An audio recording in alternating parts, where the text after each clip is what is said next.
Свети Кирил и Методий са родени в Солун, Византийска империя, през 9 век. Те създават глаголицата, първата азбука, която първоначално служи за писменост на старобългарски език, и развиват своя мисионерска дейност като проповедници на християнството.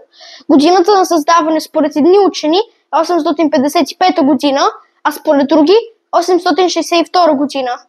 Наречени са славянските първоапостоли, известни са и като солунските братя.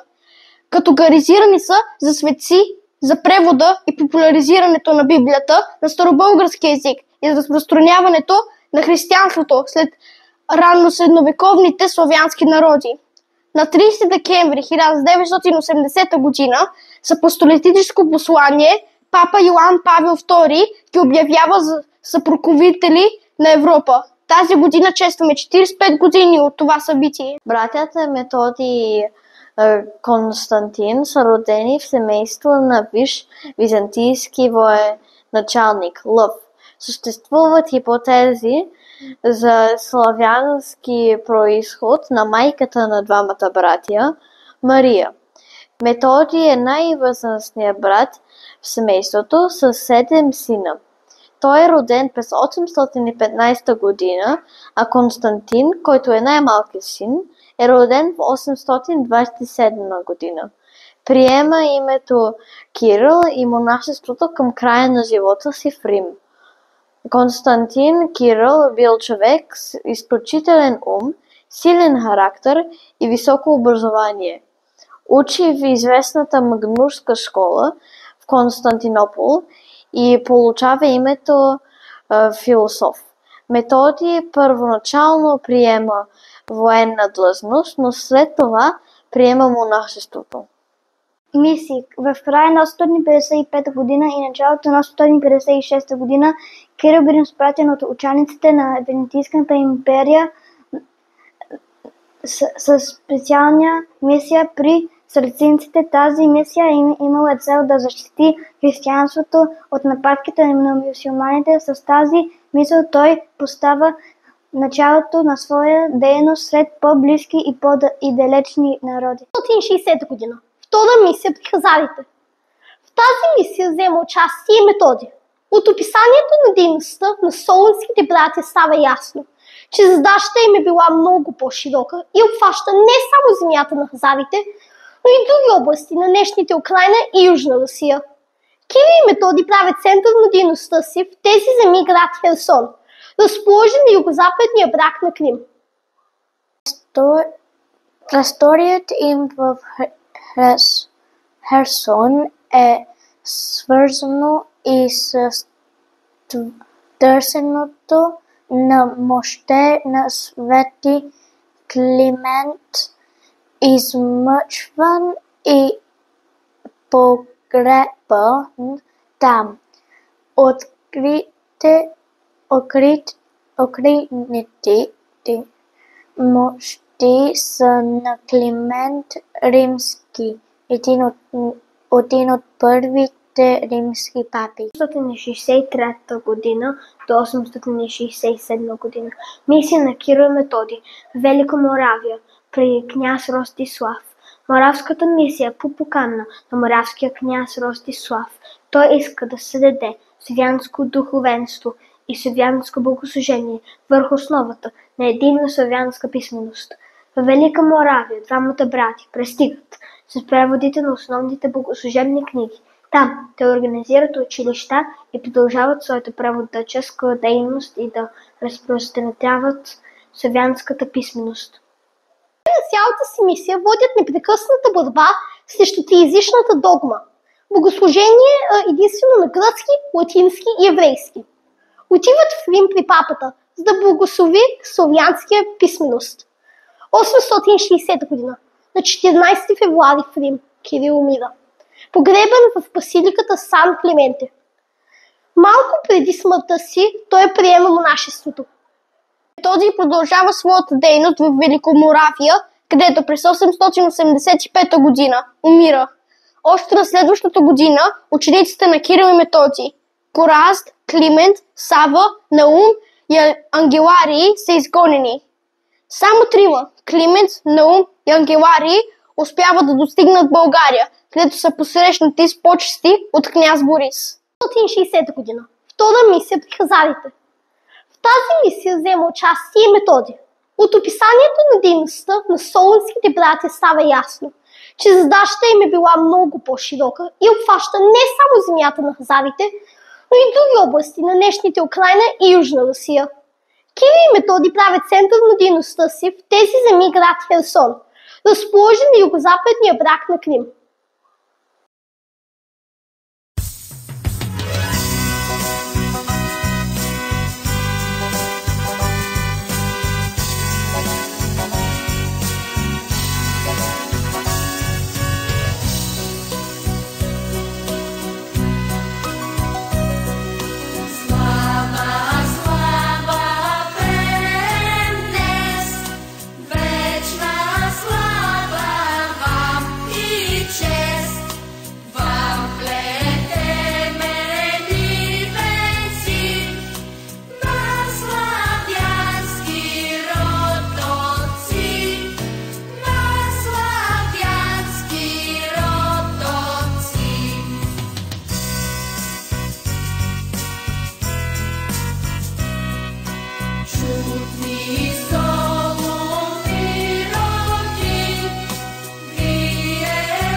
Ще представим историята на глаголицата. Първата славянска азбука, създадена от светите братя Кирил и Методий през 9 век. Благодарим на Националната библиотека Свети Кирил и Методий в София за специално изпратеното видео. В него бяха представени редките ръкописни паметници Енински, Апостол и Аргиров, Триот, в които има отделни думи на глаголица и са безценни свидетелства за началото на българската книжовност. Глаголицата е първата старобългарска и старославянска азбука. Днес учените приемат, че тя е създадена от светите братя Кирил и Методий през 855 година в манастира Свети Подихрон в планината Олимп в Мала Азия, където Свети Методий е бил монах от 851 година. Други учени приемат като година за създаването и 862 година. Азбуката в създадена по молба на княз Ростислав от Великоморавия до византийския император Михаил III. Предназначена е за превод на богослужебна литература за християнската църква в Великоморавия. Тя става първата азбука, специално адаптирана за писане на славянски езици. На глаголицата са били написани първите преводи на църковна литература, с която свети Кирил и свети Методий и техните ученици са разпространявали християнството в Великоморавия и Панония през 9 век. България е държавата, която спасява азбуката, след като през 886 година приема учениците на солунските братя, изгонени от Великоморавия. На глаголицата са били написани и първите български оригинални произведения. Постепенно в България глаголицата е заменена от кирилицата. Константин Кирил създава азбуката като лично творчество. Той е бил много добре образован и е бил запознат с съществуващите азбуки, но в глаголицата внася нови различни елементи. Първата буква А е с формата на кръст, защото той е смятал азбуката за свято дело. Отделните елементи на буквите са символи на християнството. Кръст, триъгълник и кръг. Така той създава една сакрална азбука, божествена азбука. Названието глаголица идва от думата глагол, означаваща дума. Всички букви имат свои имена, като повечето от тях са приети и за кирилските букви. Аз самия. Б. Букви. В. Веди знания. Г. Глагол дума. Д. Добро, правя добро. Е. Старата форма на Е. Когато буквите се изричат в ред, те образуват послание. Затова глаголицата често е наричана говореща азбука, защото всяка дума разказва история и внушава идея. Буквите имат и числена стойност. Първите 10 за единиците, вторите за десетиците, третите за стотиците. Глаголица съдържа между 38 и 44 букви в зависимост от варианта. Тя е съставена само от един вид. Няма главни и малки букви. Има два варианта на глаголица – обл и ъглест.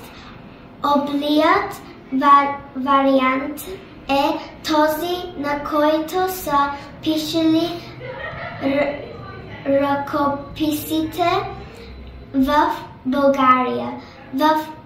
В ъглестия се спрещат доста прави ъгли, а понякога и трапещи.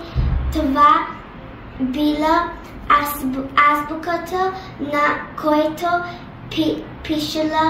пишели в Хърватия. Там до край на 9 век се използва глаголица. Те имат даже книги на глаголица.